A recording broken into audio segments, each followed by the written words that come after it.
Okay, do this. So Tessa is opening, I believe. Is she here? I'm here. Oh, perfect. Okay. Yay. So let me spotlight you. And I'm just going to mute everyone just for the meditation. So Sounds sit good. tight. Yeah. Okay. Whoops. I highlighted Allie because she was first in the list with A. Hello, beautiful. Okay, now we're back to Tessa. Okay, perfect. Okay. Whenever you're ready. Sounds good.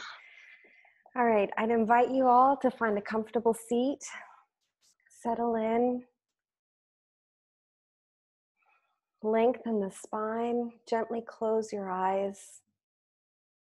Imagine someone pulling you up by a string attached to the crown of your head. Grow tall. You can place your hands either facing down on your knees if you feel particularly energized, overstimulated. Maybe you need to bring a little bit of calmness to yourself. Or if you're feeling particularly energized or low energy, you can turn your palms facing upwards to receive energy. Draw some awareness to your breath. Begin breathing deeply in and out. Take a deep breath in. And at the top of your breath, hold it for just a moment. And release, exhale. Take another deep breath in. Allow your lungs to fill with air. Your chest to expand. Hold it just a moment. And then release, exhale. Last time. Take a deep breath in. Hold it and release. You can continue breathing like that on your own while I talk. I would like you to call to mind the patron god of our class, Lu, who, if you remember, represents persistence. I'd like you to visualize Lu bestowing upon us a very bright, warm, shining light. Maybe think about what it feels like to have the sun on our face on a warm summer day. Maybe gently lift your face to meet it. But I also want you to picture this light emanating from within you too. I want you to feel it filling you up with light and letting the light chase away feelings of any self-doubt or discouragement or setbacks that you might be harboring in the shadows. When you exhale the next time, I want you to release those feelings. Let go of them, let the light flood in. And the next time you inhale, I want you to allow yourself to be filled with light, with feelings of self-worth, positivity, and persistence. Allow this light to emanate from within you and project it towards everyone else that is gathered here. Visualize your dreams, the way in which they've begun to manifest themselves and to take shape.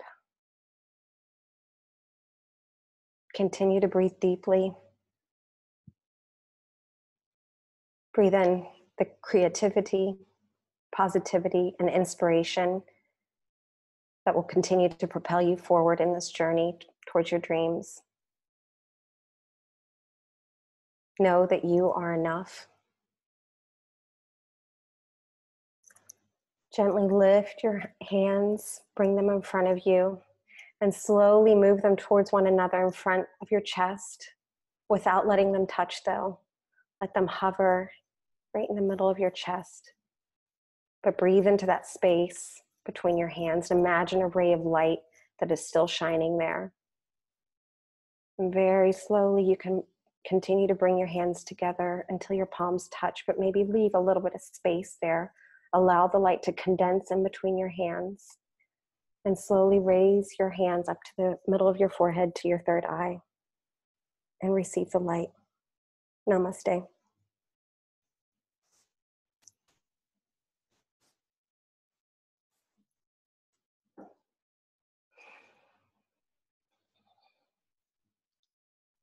Namaste. Thank you. That was so nice.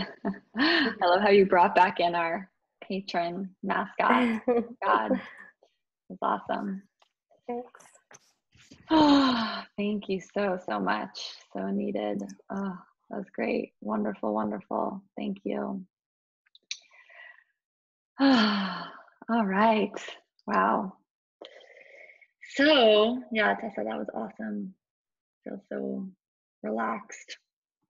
All right, shifting gears a little bit. We have so much to cover today. It's so exciting. So we need to talk about the feet. We need to talk about sciatica, and then we're talking about the shoulder girdle, and then we also have some really juicy poses to look at as well. So why don't we have Tessa, because you're already unmuted, if you're willing to give us your takeaways, and Yes, we'll start there, and then I can add on, because there's a couple of things I think we should go over and homework questions we should go over, but let's hear from you first. sounds good. So my number one takeaway is, it seemed really important when Kristen said this, always ask, or this was in the shoulder video, the last shoulder video, always ask for external rotation of arms before flexion to create more space for the humerus to extend overhead. Number two was about sciatica. It seemed important to me that when students approach us and tell us that they have sciatica, that we ask them, I think this was part of the homework question too, that we ask them what the source of the sciatica is, because it can be a number of things since the nerve bundle is so large and extends like through half of our body. So there could be a lot of different reasons for that. And that also then depends on what they should or should not be doing in class. And then number three, the foot muscles should not be ignored. And I was also thinking, you know, we always cue from the ground up. And so they're obviously also they're in the first segment, and we're always looking at the feet first. So to pay attention to whether or not the weight is evenly distributed, and to really focus also on that inner arch, because a lot of times people collapse into that. Awesome. That was so great. I love everything you said, and I couldn't agree more. So thank you. Really good takeaways.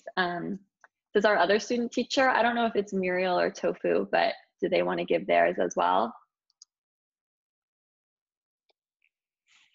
Hello, it's Muriel. Oh, perfect. Tofu, it's my nickname. Oh, yes. Okay. Connecting now. I was like, is that the same person or two different people? No, it's a silly vegan joke. So my three takeaways.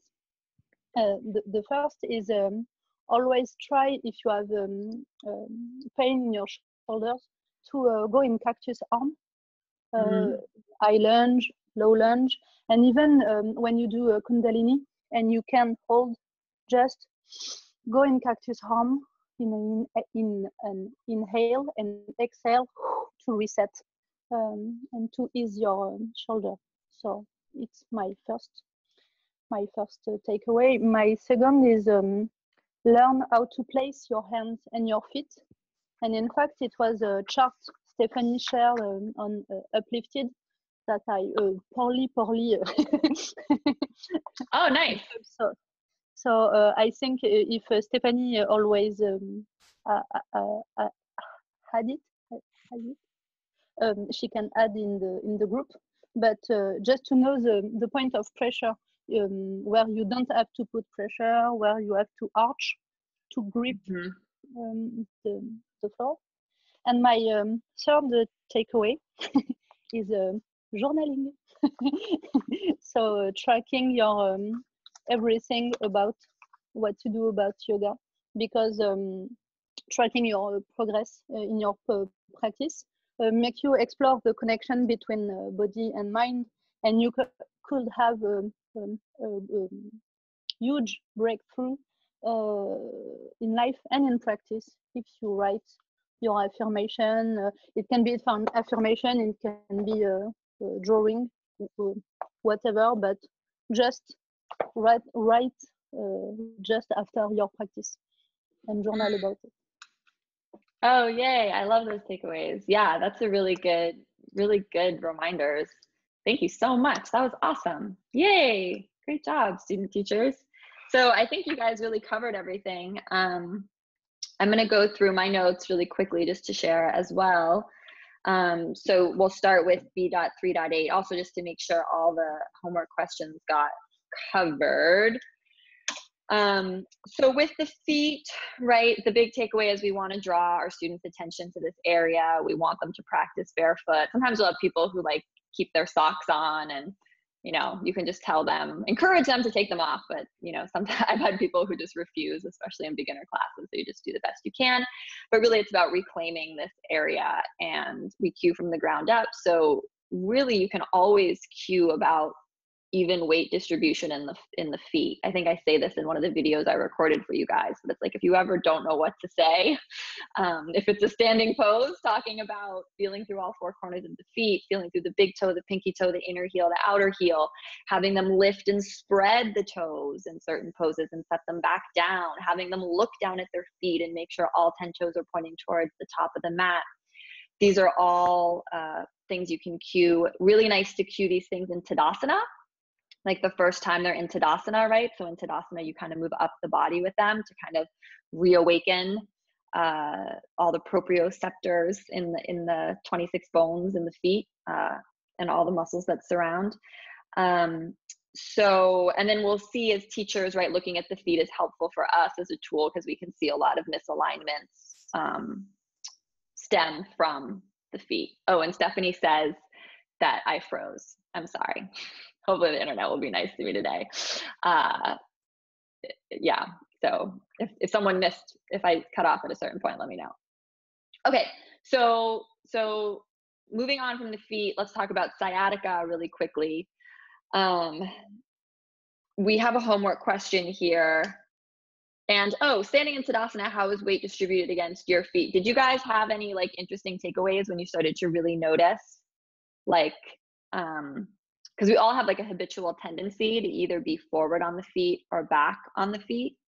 And another thing you can do in addition to all the things I mentioned is you can actually have people kind of move their weight forward and move their weight back in Tadasana, move their weight to the left, move their weight to the right to kind of, you know, find that center line, that plumb line. So do some observation on yourself if you haven't. I loved seeing the pictures in the Facebook group. Another thing, aside from all 10 toes pointing forward, if you're looking at people from the back, you can look and see if their Achilles tendons are parallel to one another, if you're looking at them from behind. Yeah. Okay. All right. So now on to sciatica.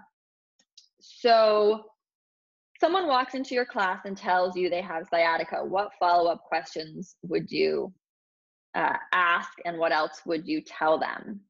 So I think Tessa kind of answered this in her takeaways, but let's just go over it one more time because it's important. Andrea says, what is the cause of the sciatica? Yeah. And even more specifically, I think what you could ask is, Jamie says, where are you feeling the pain? That's good. Depends what the problem is. Yeah, Stephanie says herniated disc. That would be, for me, like the first question, the first thing that I'd want to, you know, just to save time. It's like, okay, you have sciatica. Do you have a herniated or bulging disc? And they'll either know and they'll say, yes, I do. I have a herniated or bulging disc. And then in that case, what do we want to tell them if they say, if they're affirmative? They're like, yes, I know I have a herniated or bulging disc. We're going to tell them what? Tessa says, no flexion in the spine. And does this make sense to people? Just in case it doesn't, I'm going to review why. Okay. So say they have a herniated disc. We know that most disc herniations happen where and what two parts of the spine?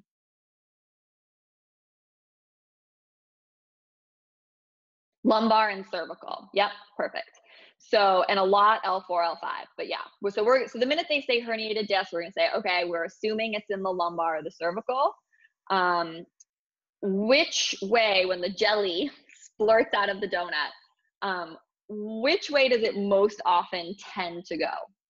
Again, it's not 100% for everyone, but in the majority of cases, the jelly is gonna splurt Yeah, people are going back, right? Back. So if they tell us they have a herniated or a bulging disc, we're going to say avoid flexion. And this isn't a perfect system, right? Because we're making a bunch of assumptions, but we're just going to play it safe. And we're going to say, if they have a herniated or bulging disc, likely it's in the lumbar cervical. Maybe they'll be able to tell us. They'll be like, oh, it's an L4. It's very unlikely they'll know which direction the jelly's splurting, but we know in the majority of cases it tends to splurt back. So we're going to say avoid flexion, because think about it. If they have, say it's L4, and they have their little jelly and their donut is splurting back, and then they come into a very deep rounding, it's going to cause what? The intervertebral disc to get compressed anteriorly, and for more jelly to splurt out posteriorly. Does that make sense? So again, this is a vast oversimplification, but I just think like if you can visualize that, it's helpful to remember. Now, if they say they don't have a herniated or bulging disc, you're going to say, okay, if something hurts, don't do it or call me over, right? Because if they don't have a herniated or bulging disc, saying you have sciatica, I mean, it's just, unfortunately, it's not very helpful. It could be anything, right? So, you know, the sciatic nerve goes L4, L5, S1, S2, S3, S4. It's at its thickest point right underneath your tush. It goes all the way down the back of the leg, and it's actually in the soles of your feet as well, right? So it's really, really, really long. So again, people get really attached to diagnoses or things that they've read online, or maybe a doctor's told them, who knows? But for a lot of people, if they have sciatica, doing flexion could feel really great for them, right? Like doing pigeon pose could feel really great for them. Doing certain hip openers could feel really good. We just don't know. So unless they have really specific information to give us, we just kind of have to tell them, okay, feel everything out. If something hurts, call me over, right? And then if something hurts, they call you over and you give them a modification. So if they're doing pigeon and they're like, oh, this doesn't feel good, you'd say, okay, do pigeon on your back, right? Or you'd offer them a block or a modification. Is the sciatic nerve longing the ischions? Ooh, can you ask the question? Do you mean, is it going underneath in the seat?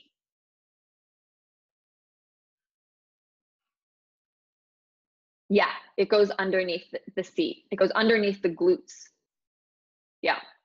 So a lot of times people can kind of like irritate it if they do too much, if they stretch their hamstrings too much, right? They get like an irritation like right here. This is also called yoga butt that some people have, right? And it's like too much of a good thing. They stretch, that that sciatic nerve ended up getting irritated. Okay, so when people have sciatica, we just want to ask if we know they have a herniated or bulging disc, there's some concrete guidelines we can give them. If they don't know, there's not that many concrete guidelines we can give them. Different things could feel fabulous for different people who have sciatic pain in different areas. And you're just going to say, if it hurts, don't do it, call me over. Yeah? Okay, cool. So now let's move on to the shoulder. So you guys definitely got the big key takeaway, which is, right, we ask for external rotation at the shoulder before lifting the arms overhead, and definitely before putting pressure or weight on the arms. So a couple other things just to review, or that I'll pull out from the material that I know I remember that I always, you know, like to echo and keep in mind, is that the hip joint has more stability and less mobility, right? And you're gonna, of course, this is the one day I don't have a tea or coffee with me, but you're gonna think of the hip like an orange inside a teacup, right? So more stability, but less mobility, right? So I feel like my hip mobility is pretty good, but right, I can go like this, but look at my shoulder, right? It's like way more. So the shoulder, you think of an orange sort of on a teacup saucer, right? So it has a lot more mobility, but just like everything, if it has more mobility, what does it mean? It has less stability. And the really, really crazy fact is that your whole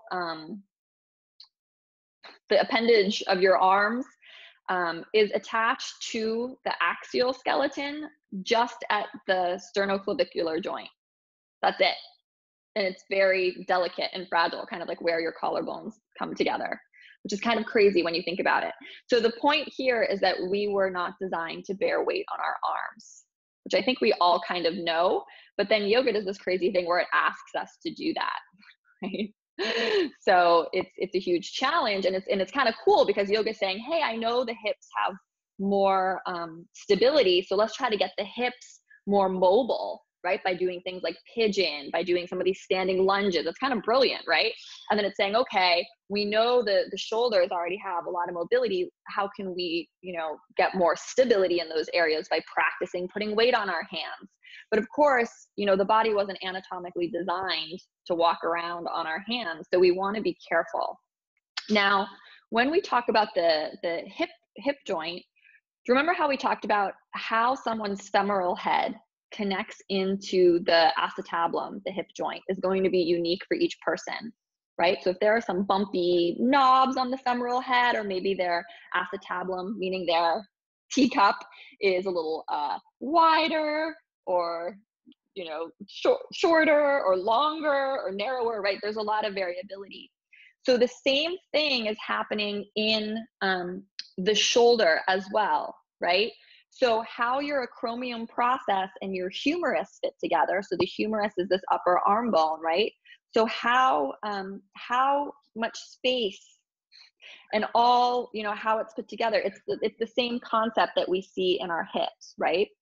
So how someone's acromion process and humerus fit together is really going to affect how much they can lift their arms overhead, right? And you're going to see some students who they can't lift their arms that high, right? And part of it might be maybe tight fascia, maybe, seized up muscles, who knows? But some of it might just be anatomical. It might be skeletal, right?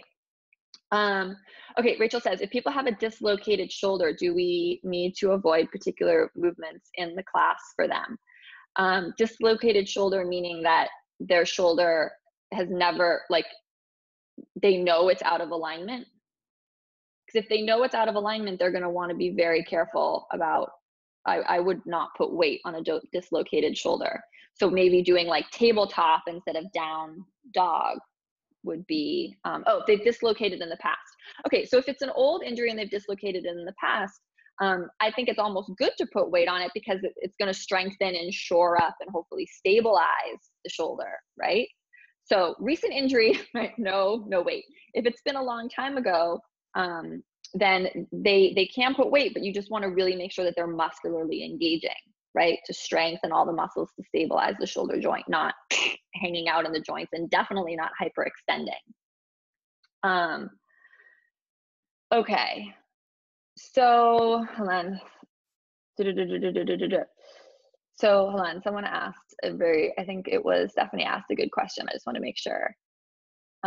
Stephanie, with the knee, we learned that the two bones shouldn't rub. With the shoulder, Kristen spoke about the importance of keeping contact between the two bones. It's just because it's a different type of joint, or no literal contact. So there's no literal contact, right? We have synovial fluid and things like that. But it is a different type of joint. Yes. So, and I think more than contact, I think she's talking about keeping congruency, right? Then they have to be touching one another, right? It's like we want that congruency, meaning that they're in sweet alignment. Okay. So when I was in Cobra, I dropped my shoulders and it felt a lot better for me. Does that mean that I put my scapula in a weird place? I know that Kristen said we have to be careful with that. So we haven't done pose review of Cobra yet, but I'd love to look at your photo if you can post it, Janelle, or put it in the Facebook group for me later today and show me what you mean when you say dropped your shoulders. Okay, so that's another, when we say dropped the shoulders, let's go over anatomically with the shoulders, right? We have a lot of movement. We have, elevation, depression, and then protraction and retraction, right? So there's, so when you say drop your shoulders, Janelle, do you want to be more specific and tell me what you think you did? either in the chat. You pulled them down your back. So you depressed them. Yeah, perfect. Okay. So you depressed them. And you said it felt, let me just look what she's saying. It felt better or worse? It felt better. Yeah, that makes sense because you drew your shoulders away from your ears. So that makes sense. Yeah. Susie says, I broke my clavicle and then dislocated my shoulder, snapped humerus. Oh my gosh. When I tried downward dog with arms wide on the mat, it feels looser around my neck, but I can't straighten my arms. Is that okay? Yeah, we're going to look at down dogs. It's okay if you can't straighten your arms. That's okay. If you want to focus on sukha, nice, lots of space, especially if you've had all those injuries. Okay, so just like if someone can't straighten their legs in downward facing dog, if they can't totally straighten their arms yet, that's okay, right? You'll build up to that over time. Okay, so let me just look at all my notes and make sure we covered all this. So another big takeaway is we want to ask for external rotation before we lift the arms overhead, correct? But what was the other thing that Kristen talked about? Does anyone remember? Once the arms are overhead, what do we not want to tell people to do? And this is like a little bit tricky.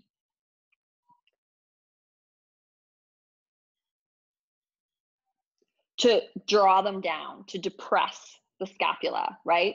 Pull the shoulder blades down and back, right? So when you lift your arm, your scapula naturally, think of it on your back, it naturally moves upward, right? That naturally happens. So, and you can just try this in your own body. Like everyone, if you haven't tried this, like hopefully you tried it watching the video, but if you didn't, take your arms overhead, right? So in external rotation, and now jam your shoulder blades down your back, like draw your shoulder blades down really, really, really, really hard. And what you should feel is like pinchy here. Yeah, it doesn't feel good. Okay. Now the cue you do want to give people though, is to relax their traps. Because a lot of times they lift their arms and the trap, which is, think of that cape-like muscle, that big cape-like muscle on the back of the body, it also lifts. So here we might say, can you relax your traps or can you relax your shoulders? And they'll be like, ah, right? So that's good. So can you feel the difference? And now, so everyone take your arms overhead now and engage your trapezius muscle and relax your trapezius muscle. Now engage your trapezius muscle. Now relax your trapezius muscle. Okay, so relaxed traps are good, but now that the traps are relaxed, now jam your shoulders down your back again? No, doesn't feel good, right? Okay, so that's very nuanced. Oh, my shoulders don't feel good. Okay, so we're never doing that again. But I want you to get the point, right? Because you're gonna see people who are like with their arms overhead, and I don't want you to be afraid to say to them, can you relax your shoulders? Can you relax your traps, right? You're really asking them to relax muscularly their traps. You're not asking them to jam their shoulder blades down their back. But you might end up saying to them, hey, can you relax your shoulders, okay? So that's different than, and Jamie Kerr says that's the acromioclavicular joint pinching. That's exactly right, right? It's pinching and jamming when you jam the shoulder blades down when they're overhead, okay? So is everyone clear on that? Because that's really important, that we understand the difference between the tension in the muscle and then doing something that's not anatomically safe in the shoulder joint. Okay, and then the last thing I'll go over before we look at bodies that I think is a big takeaway from this one is that it's really nice to tell your students, and I think it helps them to say, turn your palms out to the right and left of the room and lift the arms up. I think that helps people find external rotation in the shoulders. But it's true that you can have external rotation in the shoulder joint and then pronation at the elbow and of the palm. Does that make sense? And most yoga poses ask this of us, right? It asks for us to externally rotate at the shoulder. And then I think taking the arm, for me, that's why I like to when I tell people to take their arms wide, I say, turn your palms to the sides of the room, lift your arms up. I think it just kind of helps people, right? You can also, get into that external rotation. But when we're in down dog, for example, we have external rotation at the shoulders, but then, because look at this trick, I can be externally rotated here. Boop, boop, boop, boop. You guys see it? How you can pronate the palm. So just be aware of that, right? And then most yoga poses where we're putting weight on our hands, that's exactly what we're doing. So it's a little confusing, right? Because more proximal to the body, we have external rotation in the shoulder, but more distal from the axial skeleton, we have pronation happening in the palm, but we keep this external rotation. If I keep pronating, now I'm coming, it's like not working so well. So you just want to make sure you remember that. Okay, cool. And then why are we asking for external rotation at the shoulder joint? I can't remember if this was a question or not, but it's so that the humerus can bypass the acromion process, right? Okay. All right, so try lifting your arms above your head in internal rotation and then external rotation. Do you feel the difference? Hopefully we all felt the difference. You can't really lift your arms above your head in internal rotation. It doesn't really work. Take a downward dog with your hands wider or your fingertips at 45 degrees. Do you feel like you have more space in your shoulder joint? Why or why not? And what other observations do you have? Does anyone want to share about that before we go and look at poses?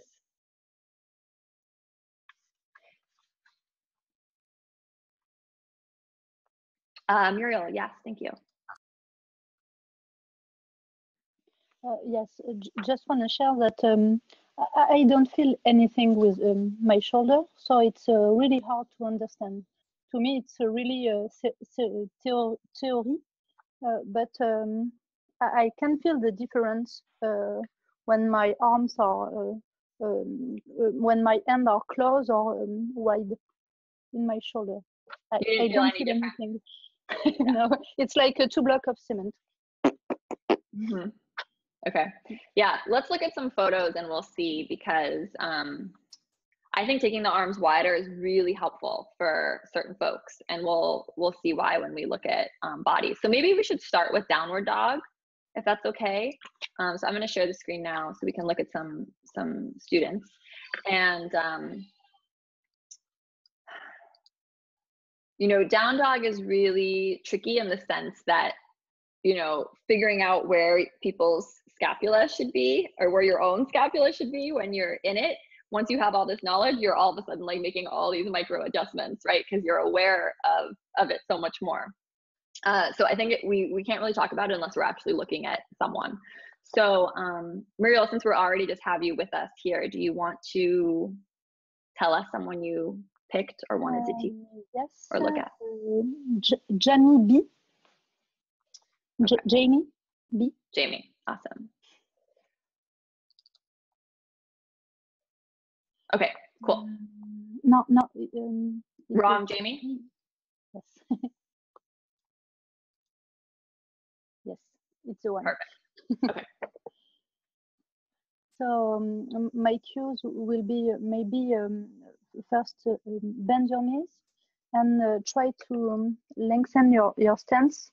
Maybe with your hand a little forward, or placing them on blocks. Yeah, so why, I agree. Why do we want her to bend her knees? How do we always know we want someone to bend their knees? Like, what's the telltale sign? To align the spine? Yeah, I was gonna say you can look at the low back, right? And you can also look at the upper back.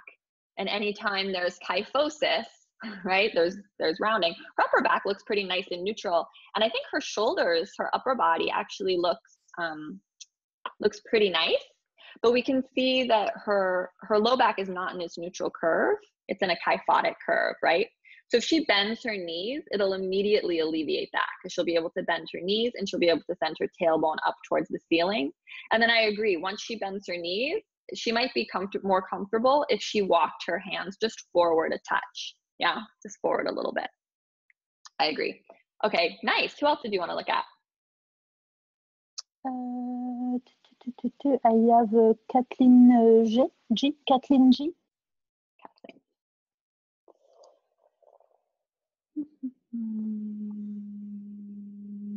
Cool. Oh, okay, yay. I'm glad you picked this one. So maybe on this one, my words. Point the top of your head like you want to aim between the ends. It's hard to translate. Yeah, I know where you're going with this. You want to tell her to point her crown of head like more Yes. Forward or something. But oh no, where'd she go? Come back. Tell me the name. Kathleen. Okay, sorry, I don't know why I said that. So you want to tell her to move the crown of the head forward. The easiest cue I think to say here is take your ears in line with your biceps, right? Because her ears right now are kind of like past her biceps. They're over here. So if we say take your ears in line with your biceps, her head will come forward slightly. So I agree with that. Cool. What else do you want to tell her?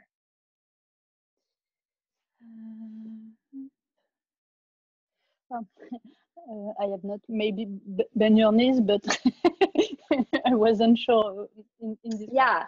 So she's a really interesting case. I'm glad we're looking at her because you're going to see this with a lot of students, especially students with a strong practice. What she's doing, so imagine her arms were over her head. So she took her arms in external rotation over her head, and then she pronated the palms. So her palms are forward. So if we imagine her standing, she's actually like this.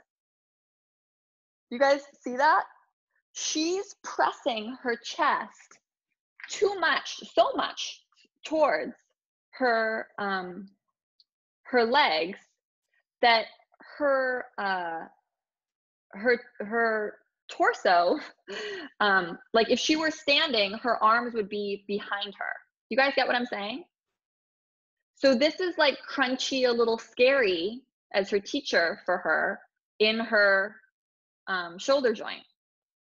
So for her, for someone like this, we actually want to say, because you know, people always say, press your torso towards your thigh bones, right? Press your torso towards your thigh bones. That's a great cue for a lot of your students. But for a student like her, she actually needs to do the opposite. She needs to back off, right? Because she's going to risk impingement at the shoulder joint. Yeah. If she keeps, you know, pressing the torso back towards the thighs, when really what we're looking for is just a sweet alignment. Hold on, something's blocking my, I'm sure my screen looks clean to you guys. Okay, here we go. We want just sweet alignment of all of this being in one line. Yeah, sorry, I can't see what I'm drawing because, okay, there we go. So yeah, so we actually would maybe say, one thing you can do with students like this is you can say, you could crouch near her, or you could put your hand on her back here, and you could say, can you press your back into my hand, right? Because if you say press your back into my hand, that will help her to come forward slightly. Yeah. So everything about the pose looks great. Her fingers are spread nice and wide. Her knuckles are firming and rooting down. She can get her heels to the ground, which is awesome. I feel like even her stance is sort of okay. She's so strong that she's almost taken it too far. And actually, I mean, looking at her lumbar, there's a little bit of kyphosis happening in her lumbar. So a micro bend of the knees, or just lifting the heels up, or maybe lengthening the stance slightly could help her. But watch out for this, and watch out for it in yourself, right? Because it's usually those of us who like do yoga all the time and we're really comfortable in down dog and we want to press. And again, the goal isn't to get your chest towards your knees, right? That's a helpful directional cue for beginners. But for some of your, you know, students who've been practicing for years, this scares us. So anytime just look at your student and say, hey, if they were standing up, would their arms be like here, right? Because this is not a good position if I'm standing, and now she's putting weight here. So yeah, impingement, crunchiness in the shoulders is a risk. Okay. Tessa, did you have people you wanted to look at in the down dog folder? I'm assuming yes. Okay. Yeah. Let me see.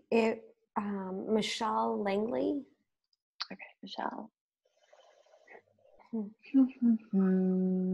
Cool. Okay, awesome.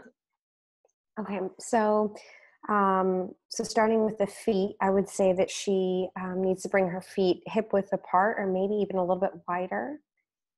And I would also ask her to take her hands a bit wider, spread the fingers, and maybe even microbend at the elbow some. And I think maybe even pointing the hands out a little bit might help her too. Yeah. And then also there, I would tell her to relax her neck and bring her ears to align with the bicep. And then finally, maybe also telling her to tilt her pelvis more anteriorly. Is that a word, anteriorly? Yeah, she won't know what that means though. So you could just say, right. lengthen your tailbone towards the sky, right? Okay. I think that will help. So I just wanted to call out for everyone, how you know someone needs to widen their hands is because you'll see, it's like, do you see, yeah, it doesn't look like she's in external rotation, right? It's like not really happening. So when you see that, like the shoulders up by the ears, the shoulders kind of in internal rotation more than external, that means they just don't have enough space and they need to widen their palms left to right. And then also maybe take the fingers to spin out. Yeah. Mm-hmm. So those would all be perfect cues for her. I agree. I like that she's bending the knees. Would it help? I once had a yoga teacher tell us to take the creases of our elbows, like to point those more towards the front of our mat. Does that help, or would that? Yeah, I don't love cues about the creases of the elbows because everyone's so different, and a lot of people, especially if they're hypermobile, they can spin their elbow crease in all kinds of crazy directions, and so it's just not an awesome landmark. I don't think, but you know, because hers are definitely turned inward, right? Like, I mean, that's where I would see the internal rotation. Yeah. So yeah, instead of cueing stuff about the elbow specifically, I would I would just have her widen the hands, right? Okay. Does anyone know down dog in the manual? The page number? I think. Oh, here, I got it. Okay, so let's go to 64D, or sorry, 63D. And I'll go over this all in the video, but so with down dog, you're going to see a lot of people with stance issues, the stance being too long or too narrow, the spine being overly kyphotic, which means the student needs to bend the knees, widen the stance and tip the pelvis more anteriorly, just like you said. If the spine is overly lordotic, the student needs to draw the tailbone towards the heels and pull the navel in. So let's see if we can find a good example of someone. And I'm going to do a really detailed video on down dog for you guys today. Okay, so here we go. Sarah M's, or Sarah, sorry, it's a nice example. So do we agree that she is maybe pressing her chest towards her thigh bones too much? What do you guys think? Tiny bit, right? Tiny bit. So for these students, in addition to, why is my screen zooming in? I don't know. Okay, it's still zoomed in.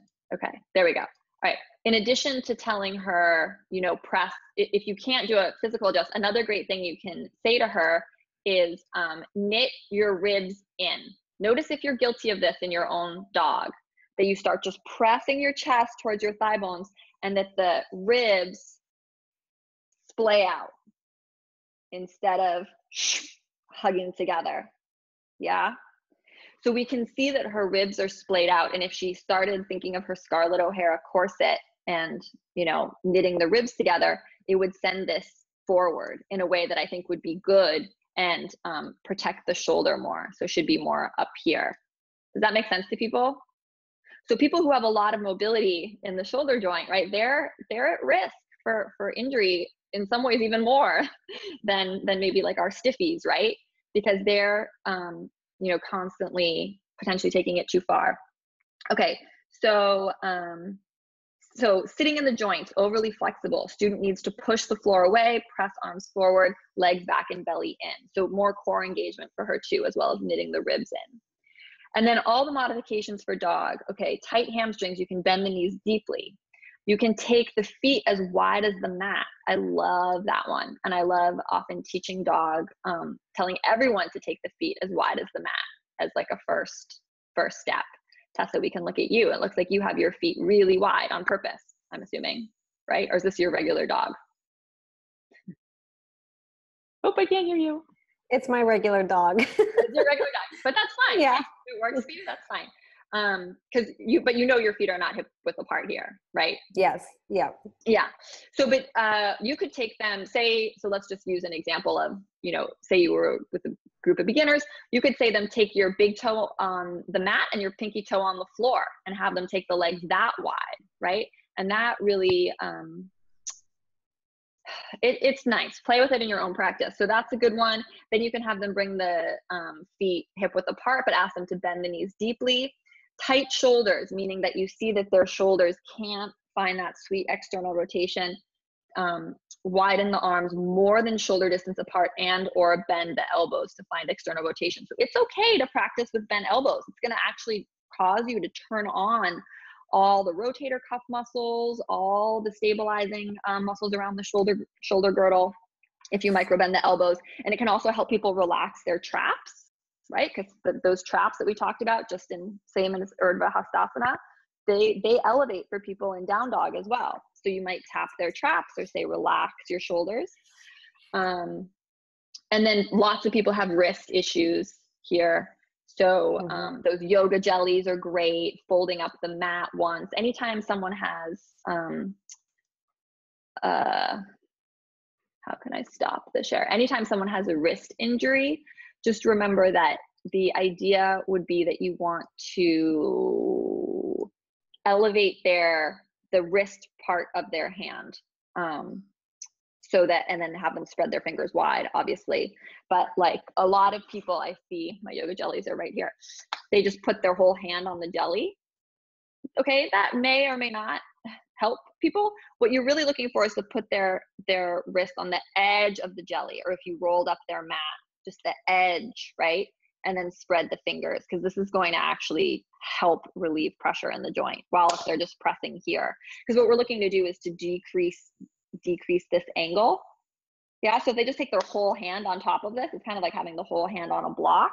If I'm in down dog like this, it's not really going to decrease this angle, right? Where if they take the hand forward, it actually does decrease this angle. Does that make sense to everyone? And if you don't have fancy yoga jellies, you can just, roll people's mats up. Okay, whoa, lots of new chats. Hold on.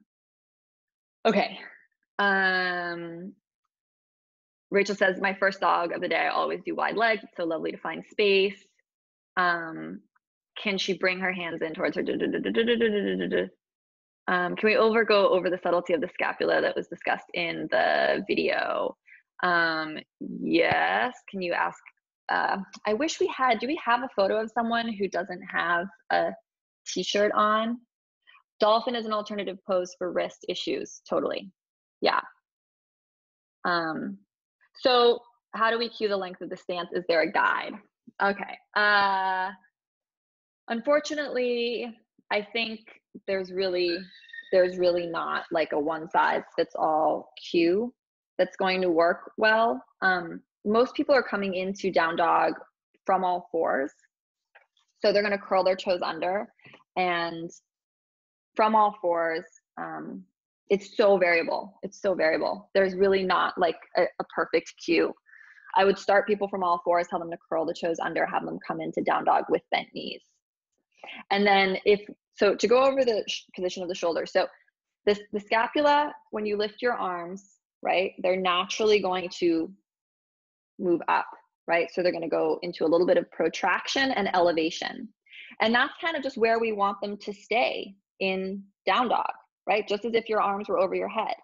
So you can take a look, and if you're like at home or you're wearing a sports bra, which I'm not, but you can look and just see like, where are my shoulders on my back when I have my arms overhead? And then try to kind of memorize that position, and then get into your down dog and see if your shoulder blades feel like they're in that same position. Because what you'll see is sometimes people do the trying to draw their shoulder blades down in their down dog, which you don't want them to do, right? Sometimes people elevate the shoulder blades. So you just want them slightly elevated and slightly protracted. Does that make sense for Lauren? And Laura says, I was taught to use the distance from the arms and legs in down dog like plank. Yeah, and then again, people's down dog and plank stance, I think, are actually totally different. So, oh, Susie says you can use my pose if you want. Let's look at Susie really quick.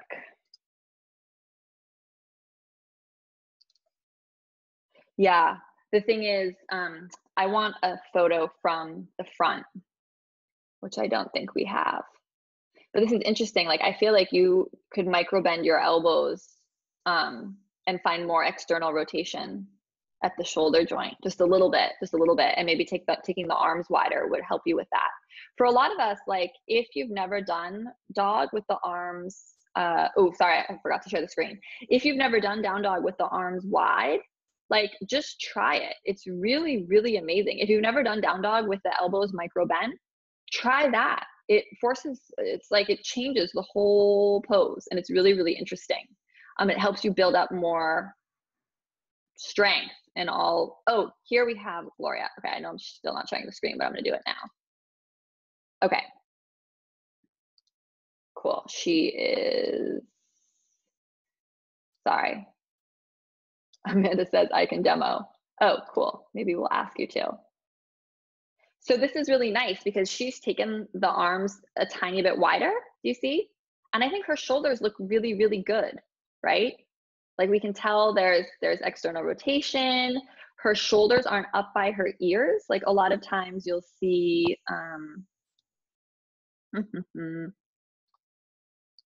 you'll see shoulders up by the ears, right? And in which case, a lot of times you need to then determine, well, the shoulders up by the ears because their traps are tense, or because they're actually moving their whole shoulder blade up in space, right? You'll get a kind of an eye for that over time. A lot of times what I say, just to be safe, because we don't want to tell people to draw their shoulder blades down and back, is if you touch them here, or if you give them a gentle tap, you just say, can you widen? Can you soften? Right? Because if you just say, can you widen? And I'm here, I'm like, oh, okay, right? But that doesn't involve like jamming anything down, right? So I really like that word widen, soften. Amanda said she'd be willing to demo for us, so let's look, because I know, and let me see, what other poses did we have for today? Oh, Ardho Hastasana, okay, I can just do a video on that. I do want to talk about tree very briefly, but let's look at, let's see if Amanda's demo will work for us.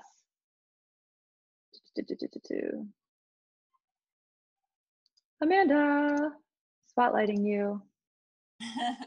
Oh, hi. Okay. Oh, yay, this is fun. Okay, so knit your ribs in. Front ribs in. Okay, perfect. Did everyone see that? Oh, I love it. Okay, so Amanda, let your ribs go. Do what you were doing before. Ribs splay out.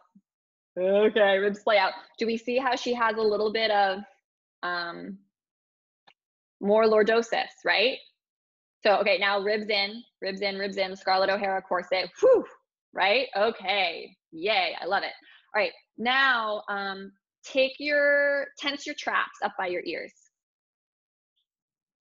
Guys, see what that looks like? See how her traps is tense? Okay, so we're gonna say soften your traps, widen your shoulders. Ah, nice. Okay, now we'll see if we can see the difference. Can you take your shoulder blades up towards your ears?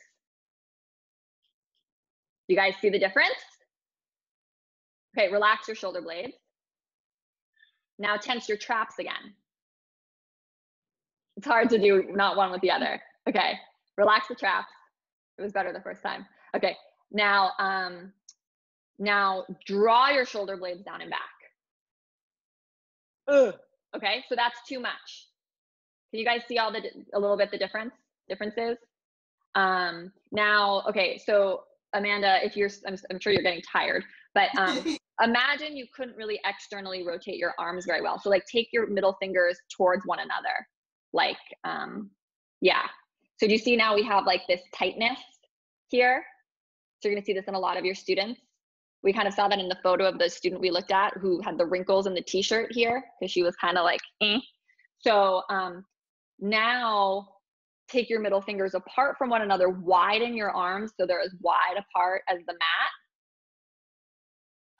and find external rotation. So think of the biceps spinning to the left and right of the room. So the left bicep spin to the left, the right bicep spins to the right, right? So she has more space here. Awesome. Thank you. Was that helpful? Allie has a question. Thank you. That was amazing. That was better than if I did it because I got to talk to you the whole time. Thank you.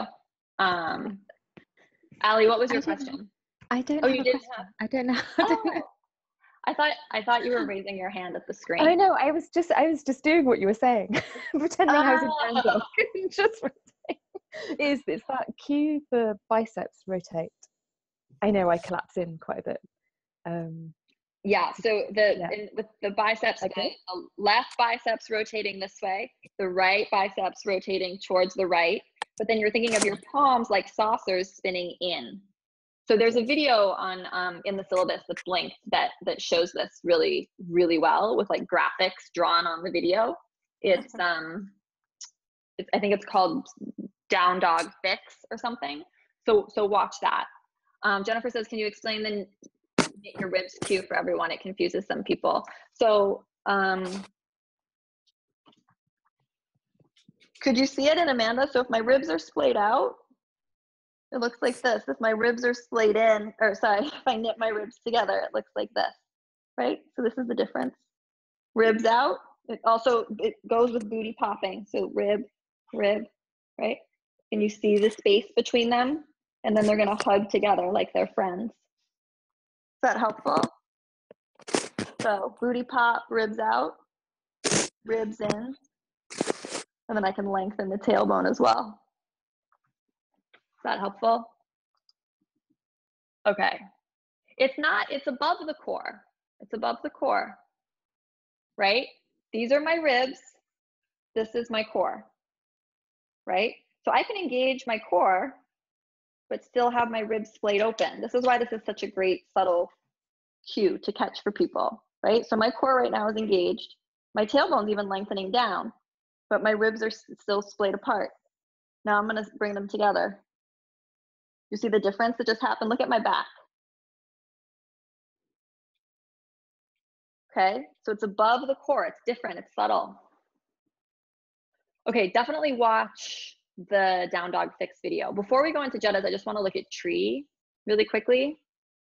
And I will do a detailed video on dog, but I think getting the demo from Amanda was super helpful. And if there's questions I've missed in the chat, if a TA or someone could unmute and let me know, because it's not my intention to miss the questions in the chat. It's just, it goes really fast. Let's look at tree. I need to keep the chat box open. It's the whole core tightening like a corset. Yeah, I think of it as that Scarlett O'Hara corset, or like Gone with the Wind era, where you have those sexy boudoir things that lace you up right here specifically, in addition to the rest of your waist. Okay, so does one of our student teachers want to do someone in tree?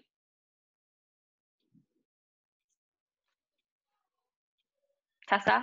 I can, sure. Well, Muriel and I were talking, we had chosen the same person initially, okay, but look I at can, that person.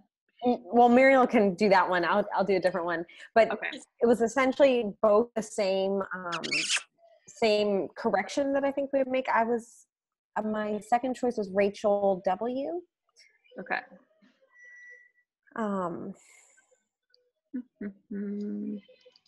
Okay, cool.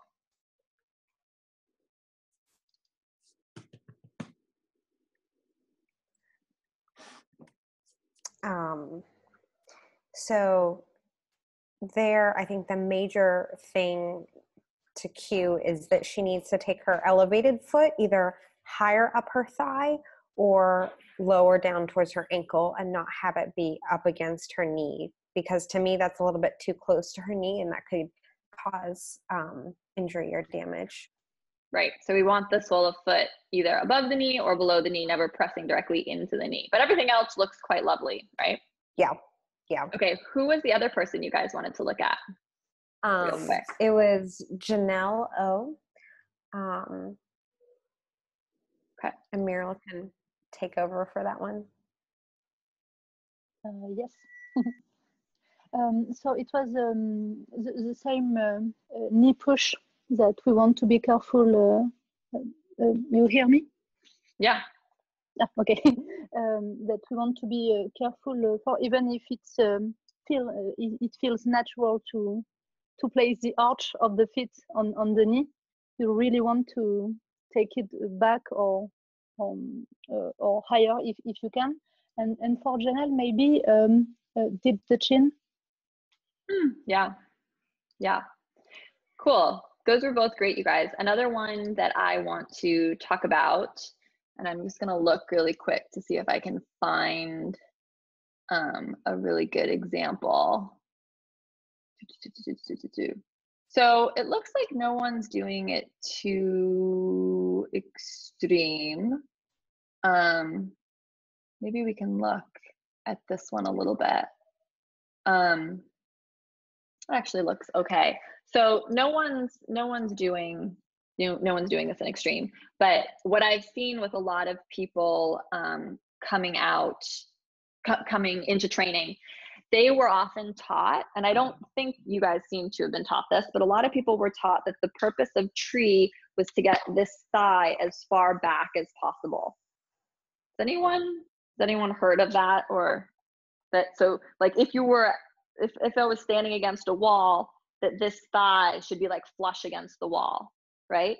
So that's, well, again, everyone has different reasons. There's nothing right or wrong, but I'm going to encourage that is not what we want to do in tree. Okay, it's going to damage the knee. So we bend the knee, we externally rotate, we place the knee. But if I take the knee way back in space, it's going to take my left hip back in space too, right? So actually what we want in our tree pose is for the hips to be square and level with a neutral pelvis, right? So if my hips like headlights are square, level with one another and pointing towards the front of the room, there's really no way, unless, I don't know, maybe you were like a Bolshoi dancer or something, and even so, really not anatomically possible to get the back of this thigh further back, right? So that's not the goal. We want to find external rotation, yeah, right? But it should just be external rotation that also enables you to have the hips square to the front of the room.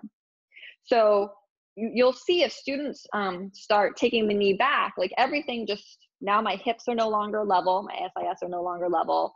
I no longer can really balance that well because my pelvis is now, the bowl of my pelvis went from being like this to being like this. Everyone see that? And now it's also tipping forward anteriorly the more I take this back. Do you see how off kilter I am?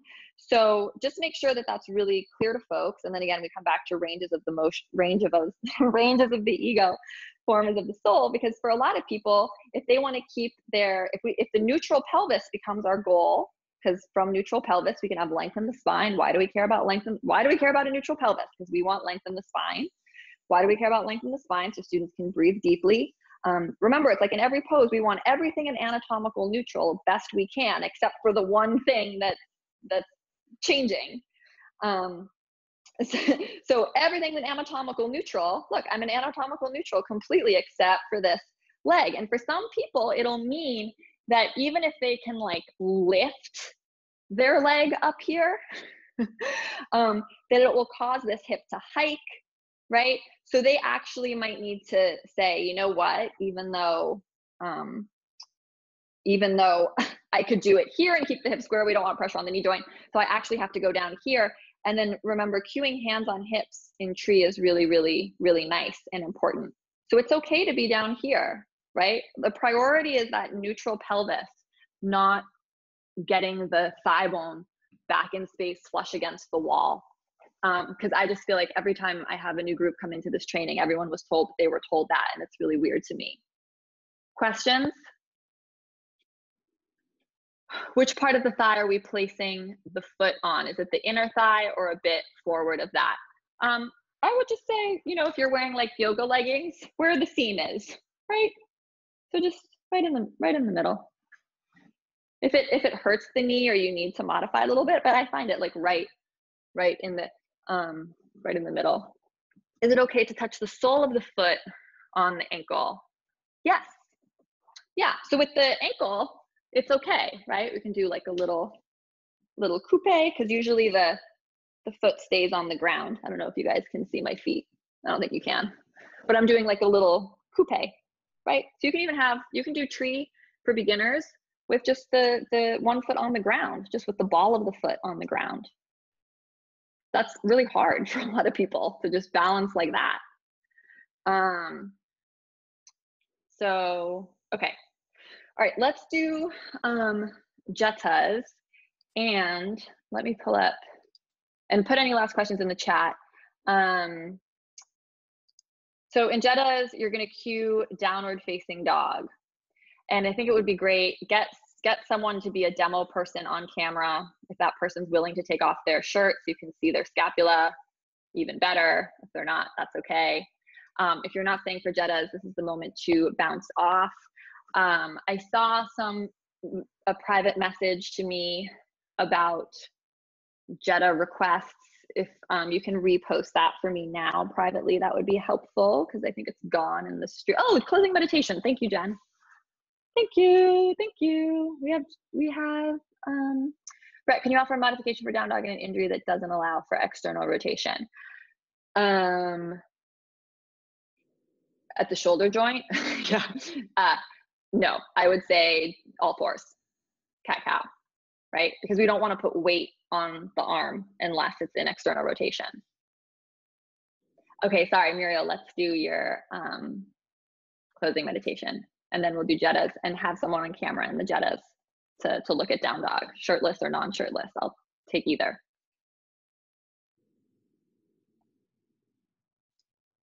Okay. So please take a comfortable seat with a straight back.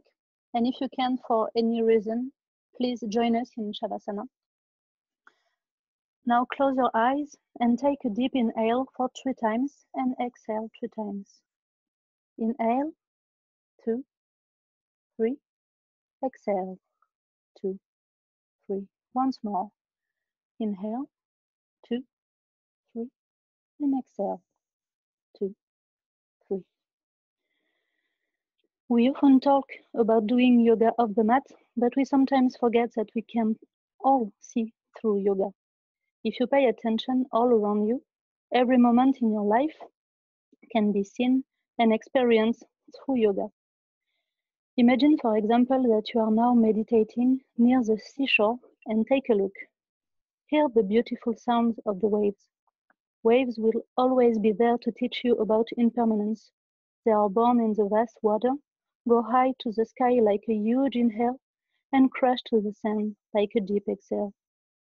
Waves reminds you that everything has a beginning, its own time, and a end. Everything rise, live, and end. You can feel the sun, that good solar energy, but we all know that too much sthira can be dangerous, like the sun exposure can burn our delicate skin. If you see the sun as sthira, you can imagine the wind as sukha, offering pleasure and ease when soft, and making you confused or lost if it blows like a tempest. Looking at the sky, you can see birds. Birds are the vrittis that will eventually stop bothering you if you let them go. Eventually, the vrittis birds will fly away and offering you a clear sky. Feel the ground underneath you. Feel the sand, and look how it teaches you that you are simply a tiny part of an entire universe. You are a part of the universe. You are that grain of sand, that drop of water in the waves. You are in the universe, and the universe is in you. You are here, just in the right place, in the right time. You were just where you are supposed to be. Now take your hand in Anjali Mudra, right in front of your chest, and we will chant one home to feel the vibration of the universe in ourselves. Don't think about the sound you will produce, but know with certitude that your vibration is a unique healing tool for your own body. Feel free to listen or join. Let's breathe first together. 3 times inhale, 3 times exhale. Inhale, 1, 2, 3. Exhale, 1, 2, 3. Inhale to the chant.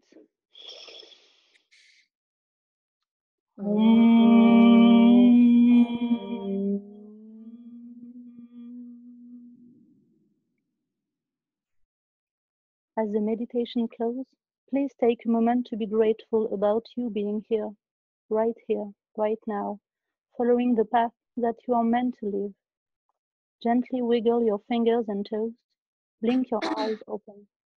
Thank you for meditating with me. Namaste.